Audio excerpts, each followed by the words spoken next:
بسم اللہ الرحمن الرحیم، اللہم صلی علی محمد وعلی آلہ وصحبہ وسلم۔ سب کو بہت بہت مبارک ہو۔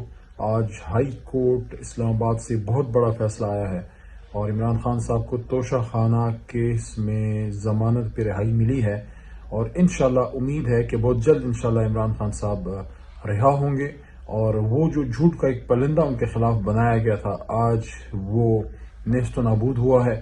پچھلے ہفتے بھی توشہ خانہ کیس ٹرائل میں تقریباً ختم ہوا ہے اور یہ بیل پہ رہائی بھی ملی ہے۔ سب سے بڑا کیس جو رہتا تھا جس میں ان کی گرفتاری ڈالی گئی تھی وہ یہ توشہ خانہ تھا۔ باقی کوئی اور اگر 9 مئی وغیرہ کے کیسز ہیں تو اس میں انشاءاللہ جلد رہائی ہو جائے گی۔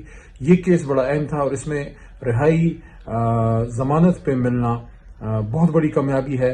سب پاکستانیوں کو مبارک ہو، سب دوستوں کو مبارک ہو جن نے دعائیں کی، جن نے کوشش کی، خاص کر ہماری جو لیگل ٹیم ہے، سلمان صفدر صاحب، خالد یوسف صاحب، ان کے ساتھ کی ساری ٹیم، سب کو بہت بہت مبارک ہو۔ اور اس کے ساتھ ساتھ میں یہ بھی سمجھتا ہوں کہ اب حکومت کے لیے ہوش کے ناخن لینے چاہیے اور مسائل کا حل ان کو نکالنا چاہیے تاکہ ملک آگے بڑھے اور پاکستان کے یہ جو گوناگو کی کیفیت ہے یہ ختم ہو۔